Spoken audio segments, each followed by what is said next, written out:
Chapter 13. The following day, I call my mom after I get home from work. It's been a relatively peaceful day at Clayton's, allowing me far too much time to think. I'm restless, nervous about my showdown with Mr. Control Freak tomorrow, and at the back of my mind, I'm worried that perhaps I've been too negative in my response to the contract. Perhaps he'll call the whole thing off. My mom is oozing contrition, desperately sorry not to make my graduation. Bob has twisted some ligament, which means he's hobbling all over the place. Honestly, he's as accident-prone as I am. He's expected to make a full recovery, but it means he's resting up, and my mother has to wait on him hand and foot. Anna, honey, I'm so sorry. My mom whines into the phone. Mom, it's fine. Ray will be there. Anna, you sound distracted. Are you okay, baby? Yes, Mom. Oh, only you knew. There's an obscenely rich guy I've met, and he wants some kind of strange kinky sexual relationship in which I don't get a say in things. Have you met someone? No, Mom. I am so not going there right now. Well, darling, I'll be thinking of you on Thursday. I love you. You know that, honey? I close my eyes. Her precious words give me a warm glow inside. Love you too, Mom. Say hi to Bob, and I hope he gets better fast. Will do, honey. Bye. Bye. I have strayed into my bedroom with the phone. Idly, I switch the mean machine on and fire up the email program. There's an email from Christian from late last night, or very early this morning, depending on your point of view. My heart rate spikes instantly, and I hear the blood pumping in my ears. Holy crap. Perhaps he said no, that's it. Maybe he's canceling dinner. The thought is so painful. I dismiss it quickly and open the email from Christian Gray. Subject: Your issues. Date: May 24th, 2011 01:27.to. Anastasia Steele. Dear Miss Steele, following my more thorough examination of your issues, may I bring to your attention the definition of submissive. Submissive submissive adjective. 1. Inclined or ready to submit, unresistingly or humbly obedient, submissive servants. 2. Marked by or indicating submission, a submissive reply. Origin: 1580-90. Submiss plus I've. Synonyms: 1. Tractable, compliant, pliant, amenable. 2. Passive, resigned, patient, docile, tame, subdued. Antonyms: 1. Rebellious, disobedient. Please bear this in mind for our meeting on Wednesday. Christian Gray, CEO, Gray Enterprises Holdings, Inc. My initial feeling is one of relief. He's willing to discuss my issues at least, and he still wants to meet tomorrow. After some thought, I reply, from Anastasia Steele. Subject: My issues. What about your issues? Date: May 24th, 2011 18:29.to. Christian Gray. Sir, please note the date of origin: 1580-90. I would respectfully remind sir that the year is 2011. We have come a long way since then. May I offer a definition for you to consider for our meeting? Compromise compromise noun. 1. A settlement of differences by mutual concessions. An agreement reached by adjustment of conflicting or opposing claims, principles, etc., by reciprocal modification of demands. 2. The result of such a settlement. 3. Something intermediate between different things. The split level is a compromise between a ranch house and a multi-storied house. 4. An endangering of reputation, exposure to danger, suspicion, etc., a compromise of one's integrity. Anna. From Christian Gray. Subject: What about my issues? Date: May 24th, 2011 18:30.to. Anastasia Steele. Good point. Well made. As ever, Miss Steele, I will collect you from your apartment at 7:00 tomorrow. Christian Gray, CEO, Gray Enterprises Holdings, Inc. From Anastasia Steele. Subject: 2011 Women Can Drive. Date: May 24th, 2011 18:40.to. Christian Grey. Sir, I have a car. I can drive. I would prefer to meet you somewhere. Where shall I meet you? At your hotel at 7 Oana. From Christian Grey. Subject: stubborn young women. Date: May 24, 2011 18:43.to. Anastasia Steele. Dear Miss Steele, I refer to my email dated May 24, 2011, sent at 1:27, and the definition contained therein. Do you ever think you'll be able to do what you're told? Christian Grey, CEO, Grey Enterprises Holdings, Inc., from Anastasia Steele. Subject: intractable men. Date: May 24, 2011 18:49.to. Christian Grey. Mr. Grey, I would like to drive. Please, Anna. From Christian Grey. Subject: exasperated men. Date: May 24, 2011 18:50.to. Anastasia Steele. Fine. My hotel at 7:00. I'll meet you in the Marble Bar. Christian Grey, CEO, Grey Enterprises Holdings, Inc. He's even grumpy by email. Doesn't he understand that I may need to make a quick getaway? Not that my Beetle is quick, but still I need a means of escape. From Anastasia Steele. Subject: not so intractable men. Date: May 24, 2011 18:55.to. Christian Grey. Thank you, Anna X. From Christian Grey. Subject: exasperating women. Date: May 24, 2011 18:59.to. Anastasia Steele. You're welcome, Christian Grey, CEO, Grey Enterprises Holdings, Inc. I call Ray, who is just about to watch the Sounders play some soccer team from Salt Lake City, so our conversation is mercifully brief. He's driving down on Thursday for graduation. He wants to take me out afterward for a meal. My heart swells talking to Ray, and a huge lump forms in my throat. He has been my constant through all Mom's romantic ups and downs. We have a special bond that I treasure. Even though he's my stepdad, he's always treated me as his own, and I can't wait to see him. It's been too long. His quiet fortitude is what I need. Now, what I miss. Maybe I can channel my inner Ray for my meeting. Tomorrow, Kate and I concentrate on packing, sharing a bottle of cheap red wine. As we do, when I finally go to bed, having almost finished packing my room, I feel calmer. The physical activity of boxing everything up has been a welcome distraction, and I'm tired. I want a good night's rest. I snuggle into my bed and am soon asleep. Paul is back from Princeton before he sets off for New York to start an internship with a financing company. He follows me around the store all day asking me for a date. It's annoying. Paul, for the 100th time, I have a date this evening. No, you don't. You're just saying that to avoid me. You're always avoiding me. Yes, you'd think you'd take the hint. Paul, I never thought it was a good idea to date the boss's brother. You're finishing here on Friday. You're not working tomorrow. And I'll be in Seattle as of Saturday, and you'll be in New York soon. We couldn't get much farther apart if we tried. Besides, I do have a date this evening with Joe's. No? Who then? Paul. Oh, my sigh is exasperated. He's not going to let this go. Christian Grey. I cannot help the annoyance in my voice, but it does the trick. Paul's mouth falls open, and he gapes at me, struck dumb. Humph, even his name renders people speechless. You have a date with Christian Grey? He says finally, once he's over. The shock, disbelief is evident in his voice. Yes.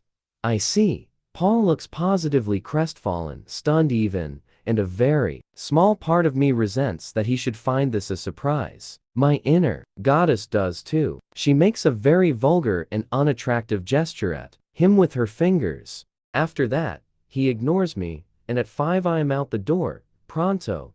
Kate has lent me 2 dresses and 2 pairs of shoes for tonight and for graduation tomorrow. I wish I could feel more enthused about clothes and make an extra effort, but clothes are just not my thing. What is your thing, Anastasia? Christian's softly spoken question haunts me. Shaking my head and endeavoring to quell my nerves, I decide on the plum-colored sheath dress for this evening. It's demure and vaguely businesslike after all. I am negotiating a contract. I shower, shave my legs and underarms, wash my hair, and then spend a good half-hour drying it so that it falls in soft waves to my breasts and down my back. I slip a comb in to keep one side off my face and apply mascara and some lip gloss. I rarely wear makeup, it intimidates me.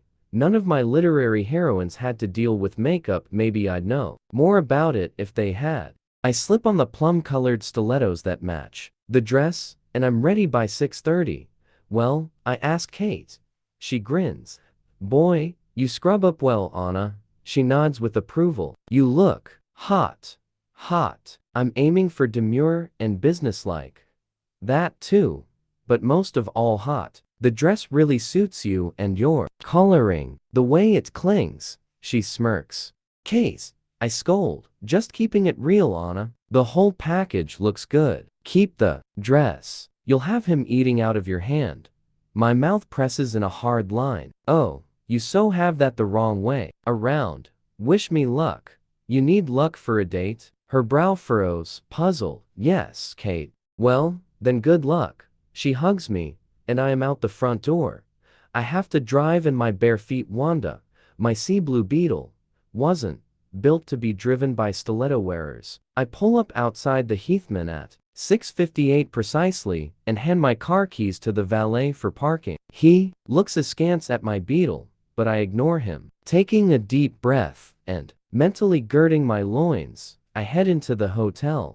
Christian is leaning casually against the bar, drinking a glass of white wine. He's dressed in his customary white linen shirt, black jeans, black tie, and black jacket. His hair is as tousled as ever. I sigh. I stand for a few seconds in the entrance of the bar, gazing at him, admiring the view. He glances, nervously I think, toward the entrance and stills when he sees me, blinking a couple of times. He then smiles a slow, lazy, sexy smile that renders me speechless and all molten inside.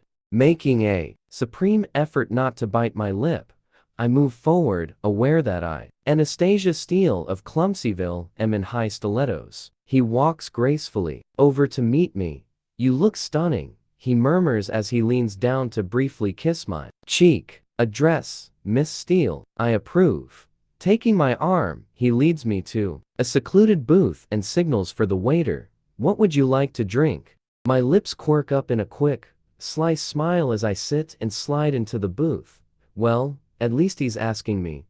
I'll have what you're having, please. See, I can play nice and behave myself. Amused, he orders another glass of Sancerre and slides in. Opposite me, they have an excellent wine cellar here, he says. Putting his elbows on the table, he steeples his fingers in front of his mouth, his eyes alive with some unreadable emotion. And there it is, that familiar pull and charge from him. It connects somewhere deep inside me. I shift uncomfortably under his scrutiny, my heart palpitating. I must keep my cool.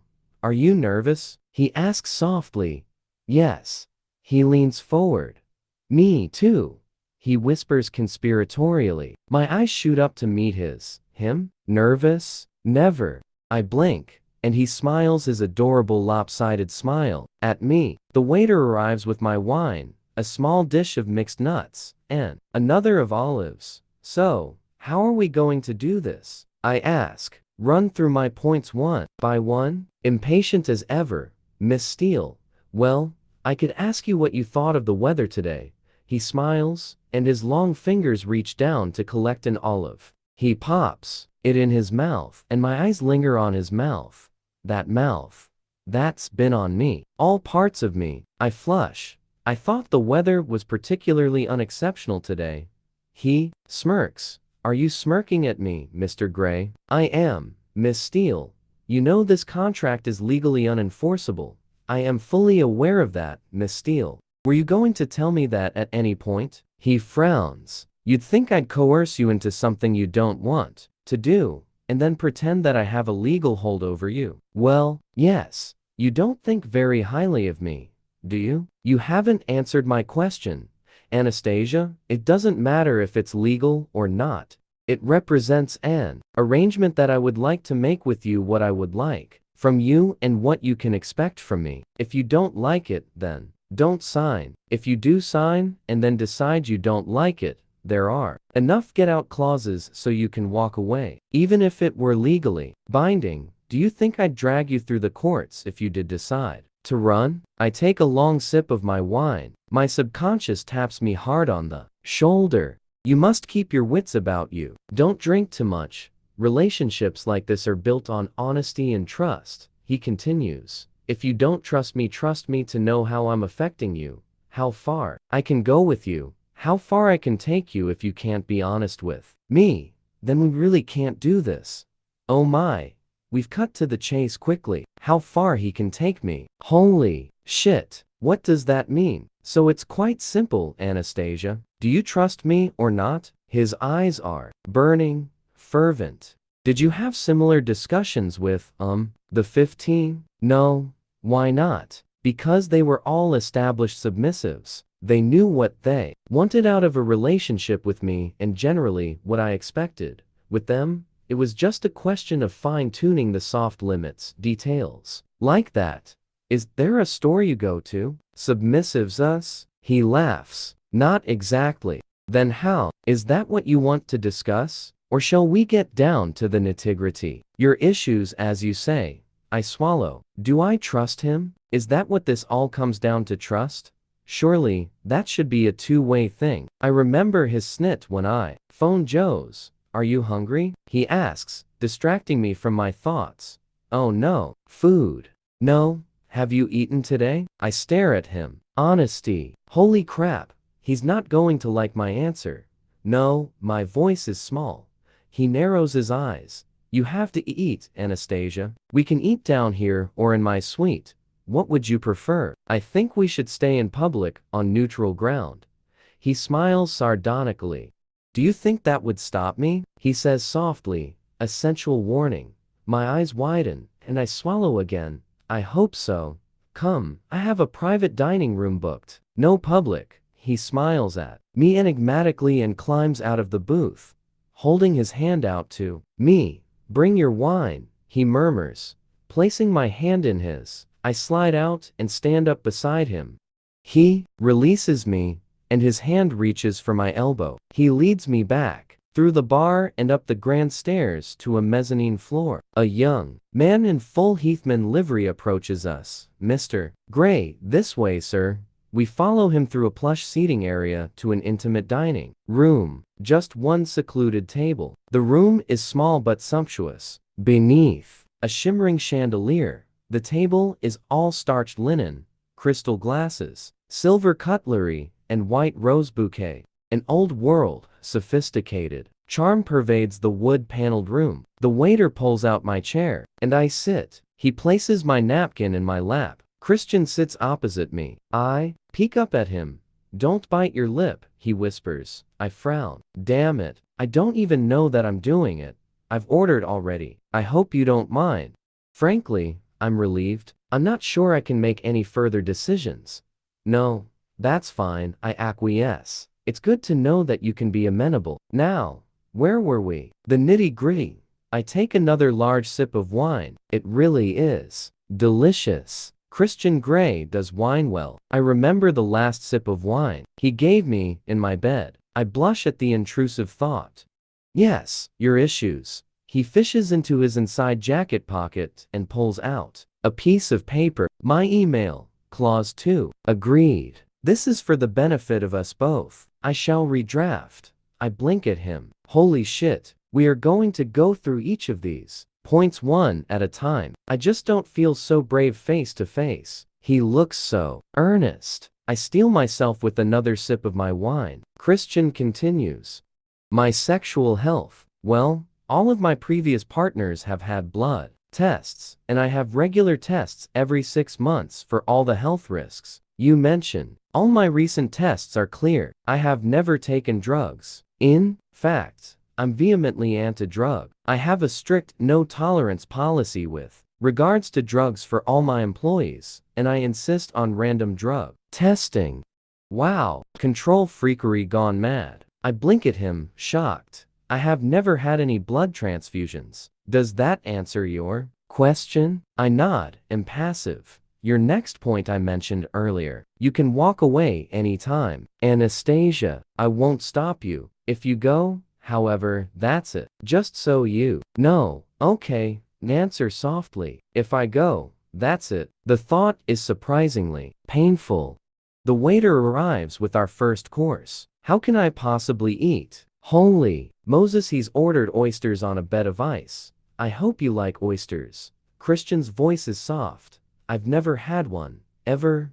Really? Well, he reaches for one. All you do is tip and swallow. I think you can manage that. He gazes at me, and I know what he's referring to. I blush scarlet. He grins at me, squirts some lemon juice onto his oyster, and then tips it into his mouth.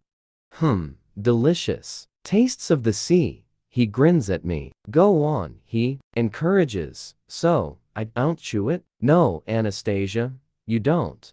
His eyes are alight with humor. He looks so young like this.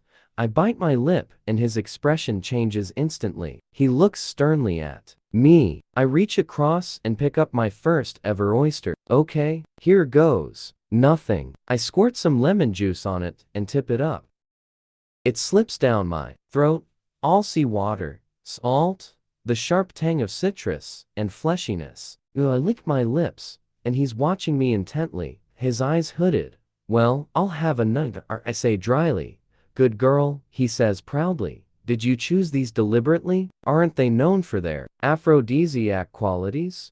No, they are the first item on the menu. I don't need an aphrodisiac near you. I think you know that, and I think you react the same way. Near me, he says simply. So where were we? He glances at my e-mail.as. I reach for another oyster.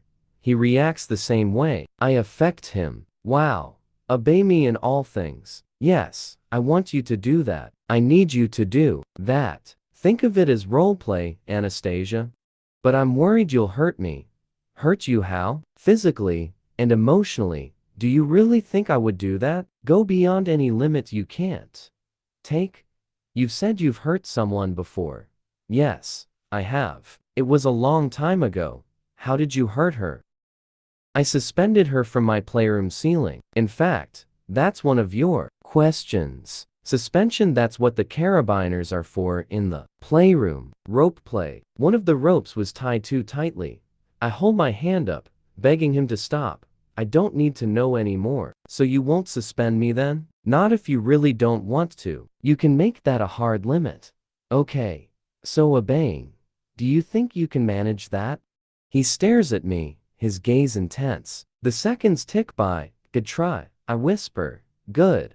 He smiles. Now term. 1 month instead of 3 is no time at all, especially if you want a weekend away from me each month. I don't think I'll be able to stay away from you for that length of time. I can barely manage it now. He pauses. He can't stay away from me? What? How about 1 day over 1 weekend per month you get to yourself? But I get a midweek night that week? Okay. And please, let's try it for 3 months. If it's not for you, then you can walk away anytime. 3 months? I'm feeling railroaded. I take another large sip of wine and treat myself to another oyster. I could learn to like these. The ownership thing. That's just terminology and goes back to the principle of obeying. It's to get you into the right frame of mind to understand where I'm coming from. And I want you to know that as soon as you cross my threshold as my submissive, I will do what I like to. You have to accept that and willingly. That's why you have to trust me. I will fuck you anytime, any way I want, anywhere I want. I will discipline you because you will screw up. I will train you to please me. But I know you've not done this before. Initially, we'll take it slowly, and I will help you. We'll build up to various scenarios. I want you to trust me, but I know I have to earn your trust, and I will. Or otherwise, again, it's to help you get into the mindset. It means anything goes. He's so passionate, mesmerizing. This is obviously his obsession. The way he is, I can't take my eyes off him. He really, really wants this. He stops talking and gazes at me. Still with me? He whispers, his voice rich, warm, and seductive. He takes a sip of his wine, his penetrating stare holding mine. The waiter comes to the door, and Christian subtly nods, permitting the waiter to clear our table. Would you like some more wine? I have to drive. Some water then? I nod. Still or sparkling? Sparkling, please. The waiter leaves. You're very quiet, Christian whispers. You're very verbose. He smiles. Discipline. There's a very fine line between pleasure and pain. Anastasia. They are two sides of the same coin, one not existing without the other. I can show you how pleasurable pain can be. You don't believe me now, but this is what I mean about trust. There will be pain, but nothing that you can't handle. Again, it comes down to trust. Do you trust me, Anna? Anna, yes. I do respond spontaneous, not thinking. Because it's true, I do trust him. Well, then, he looks relieved. The rest of this stuff is just details. Important details. Okay, let's talk through those. My head is swimming with all his words. I should have brought Kate's digital recorder so I can listen to this again later. There is so much information, so much to process. The waiter re-emerges with our entrees, black cod, asparagus, and crushed potatoes with the hollandaise sauce. I have never felt less like food. I hope you like fish, Christian says mildly. I make a stab at my food and take a long drink of my sparkling water. I vehemently wish it was wine. The rules. Let's talk about them. The food is a deal breaker? Yes. Can I modify to say that you will eat at least 3 meals a day? No, I'm so not backing down on this. No one is going to dictate to me what I eat. How I fuck, yes, but eat. No, no way. He purses his lips. I need to know that you're not hungry. I frown. Why? You'll have to trust me. He gazes at me for a moment, and he relaxes. Touch. Miss Steele, he says quietly. I concede the food and the sleep. Why can't I look at you? That's a dom or sub thing. You'll get used to it, will I? Why can't I touch you? Because you can't. His mouth sets in a mulish line. Is it because of Mrs. Robinson? He looks quizzically at me. Why would you think that? And immediately, he understands. You think she traumatized me? I nod. No, Anastasia. She's not the reason. Besides, Mrs. Robinson wouldn't take any of that shit from me. Oh, but I have to. I pout. So nothing to do with her, no? And I don't want you touching yourself, either. What? Ah yes, the no masturbation clause. Out of curiosity. Why? Because I want all your pleasure. His voice is husky but determined. Oh, I have no answer for that. On one level, it's up there with, I want to bite that lip. On another, it's so selfish. I frown and take a bite of cod, trying to assess mentally what concessions I've gained. The food, the sleep. He's going to take it slow, and we haven't discussed soft limits. But I'm not sure I can face that over food. I've given you a great deal to think about, haven't I? Yes. Do you want to go through the soft limits now too? Not over dinner, he smiles. Squeamish? Something like that. You've not eaten very much. I've had enough. 3 oysters, 4 bites of cod, and 1 asparagus stalk, no potatoes, no nuts, no olives, and you've not eaten all day. You said I could trust you. Geez, he's kept an inventory. Christian, please. It's not every day I sit through conversations like this. I need you fit and healthy, Anastasia, I know. And right now, I want to peel you out of that dress.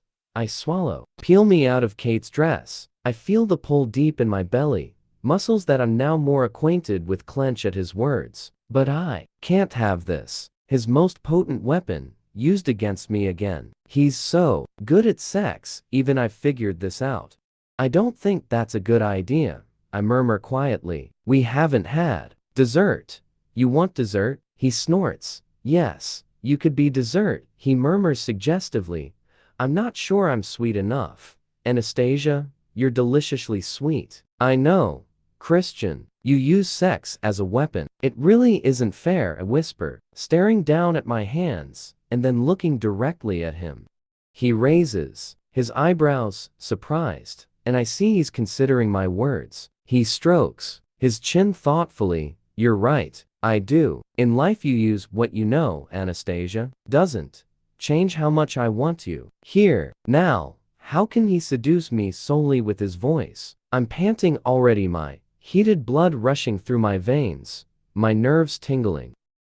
I'd like to try something, he breathes. I frown. He's just given me a shitload of ideas to process, and now this. If you were my sub, you wouldn't have to think about this. It would be easy. His voice is soft, seductive. All those decisions, all the wearying thought processes behind them.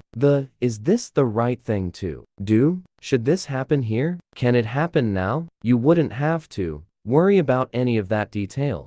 That's what I'd do as your dom. And right now, I know you want me, Anastasia. My frown deepens. How can he tell? I can tell because, holy shit, he's answering my unspoken question. Is he psychic as well? Your body gives you away. You're pressing your thighs together. You're flushed, and your breathing has changed. Okay. This is too much. How do you know about my thighs? My voice is low, disbelieving. They're under the table. For heaven's sake. I felt the tablecloth move, and it's a calculated guess based on years of experience. I'm right, aren't I? I flush and stare down at my hands. That's what I'm hindered by in this game of seduction. He's the only one who knows and understands the rules. I'm just a knave and inexperienced. My only sphere of reference is Kate, and she doesn't take any shit from men. My other references are all fictional. Elizabeth Bennet would be outraged, Jane Eyre too frightened, and Tess would succumb, just as I have. I haven't finished my cod. You'd prefer cold cod to me? My head jerks up to glare at him, and his eyes burn molten silver with compelling need. I thought you liked me to clear my plate. Right now, Miss Steele, I couldn't give a fuck about your food. Christian, you just don't fight fair, I know. I never have. My inner goddess frowns at me. You can do this, she coaxes, play this sex god at his own game. Can I? Okay. What to do? My inexperience is an albatross around my neck. Picking up a spear of asparagus, I gaze at him and bite my lip, then very slowly put the tip of my cold asparagus in my mouth and suck it. Christian's eyes widen infinitesimally, but I notice. Anastasia? What are you doing? I bite off the tip, eating my asparagus. Christian shifts in his seat. I think you're toying with me, Miss Steele. I feign innocence. I'm just finishing my food, Mr. Gray. The waiter chooses this moment to knock and, unbidden, enter. He glances briefly at Christian, who frowns at him, but then nods. So the waiter clears our plates. The waiter's arrival has broken the spell, and I grasp this precious moment of clarity. I have to go. Our meeting will only end one way if I stay, and I need some boundaries after such an intense conversation. As much as my body craves his touch, my mind is rebelling. I need some distance to think about all he said. I still haven't made a decision, and his sexual allure and prowess doesn't make it any easier. Would you like some dessert? Christian asks, ever the gentleman, but his eyes still blaze. No thank you. I think I should go. I stare down at my hands. Go? He can't hide his surprise. The waiter leaves hastily. Yes, it's the right decision. If I stay here, in this room with him, he will fuck me. I stand, purposefully. We both have the graduation ceremony tomorrow. Christian stands automatically, revealing years of ingrained civility. I don't want you to go.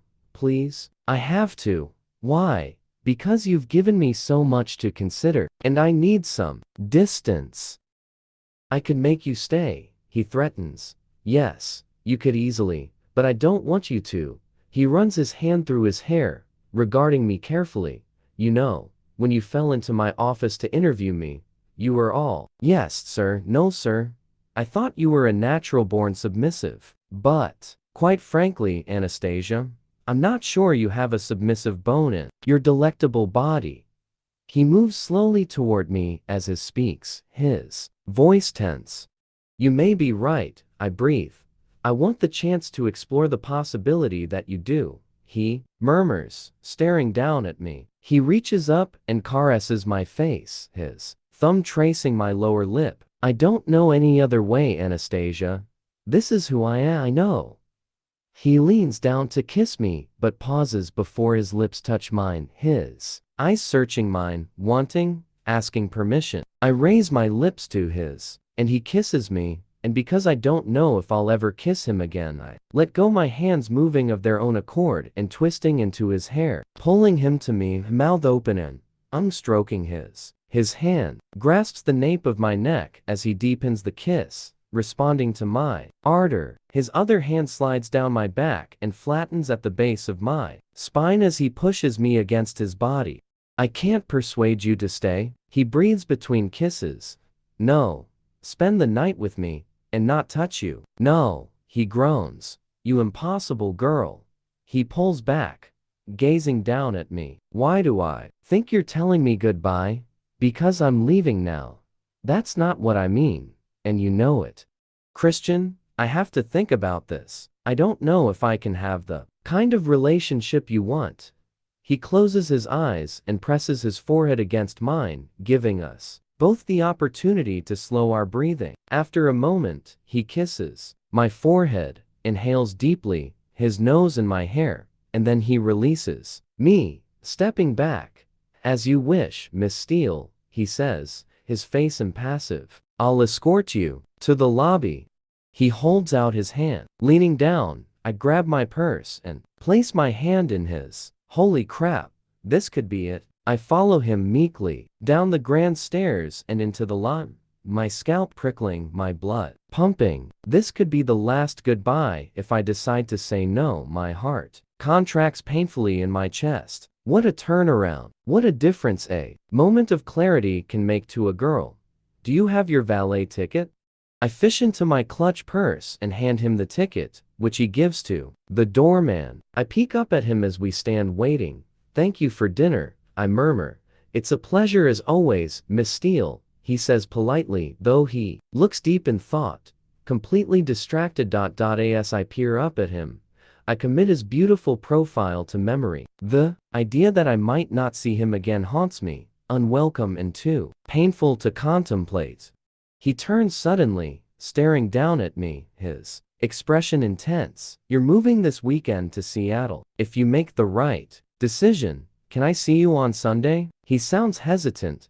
We'll see. Maybe. I breathe. Momentarily, he looks relieved, and then he frowns. It's cooler now. Don't you have a jacket? No. He shakes his head in irritation and takes off his jacket. Here, I don't want you catching cold. I blink up at him as he holds it open, and as I hold my arms out behind me, I'm reminded of the time in his office when he slipped my coat onto my shoulders the first time I met him and the effect he had on me then. Nothing's changed. In fact, it's more intense. His jacket is warm, far too big, and it smells of him. Delicious. My car pulls up outside. Christian's mouth drops open. That's what you drive. He's appalled. Taking my hand, he leads me outside. The valet jumps out and hands me my keys, and Christian coolly palms him some money. Is this roadworthy? He's glaring at me now. Yes. Will it make it to Seattle? Yes. She will. Safely? Yes. I snap, exasperated. Okay, she's old, but she's mine, and she's roadworthy. My stepdad bought it for me. Oh, Anastasia, I think we can do better than this. What do you mean? Realization dawns. You are not buying me a car. He glowers at me, his jaw tense. We'll see, he says tightly. He grimaces as he opens the driver's side door and helps me in. I take my shoes off and roll down the window. He's gazing at me, his expression unfathomable, eyes dark. Drive safely, he says quietly. Goodbye, Christian.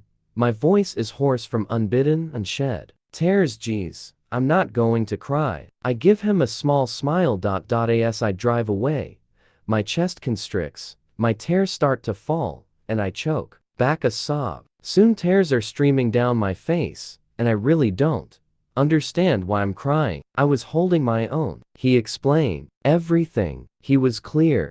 He wants me, but the truth is I need more. I need him to want me like I want and need him, and deep down I know that's not possible. I am just overwhelmed. I don't even know how to categorize him. If I do this thing, will he be my boyfriend? Will I be able to introduce him to my friends? Go out to bars, the cinema, bowling even, with him? The truth is, I don't think I will. He won't let me touch him, and he won't let me sleep with him.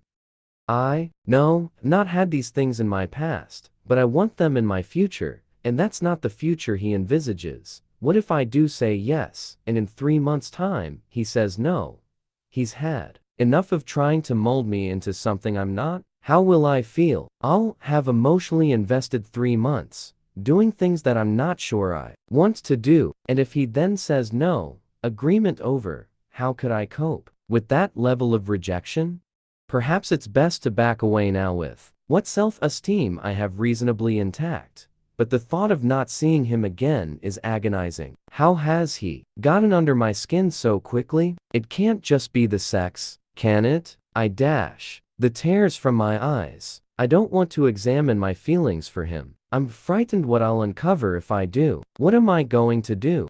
I park outside our duplex. No lights on. Kate must be out. I'm relieved. I don't want her to catch me crying again. As I undress, I wake up the mean machine, and sitting in my inbox is a message from Christian. From Christian Gray. Subject: tonight. Date: May 25, 2011 22:01.to. Anastasia Steele. I don't understand why you ran this evening. I sincerely hope I answered all your questions to your satisfaction. I know I have given you a great deal to contemplate, and I fervently hope that you will give my proposal your serious consideration. I really want to make this work. We will take it slow. Trust me. Christian Gray, CEO, Gray Enterprises Holdings, Inc. His email makes me weep more. I am not a merger. I am not an acquisition. Reading this, I might as well be. I don't reply. I just don't know what to say to him. I fumble into my PJs and, wrapping his jacket around me, I climb into bed. As I lie staring into the darkness, I think of all the times he warned me to stay away. Anastasia, you should steer clear of me.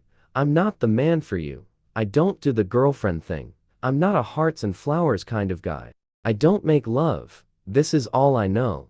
And as I weep into my pillow silently, it's this last idea I cling to. This is all I know, too. Perhaps together, we can chart a new course.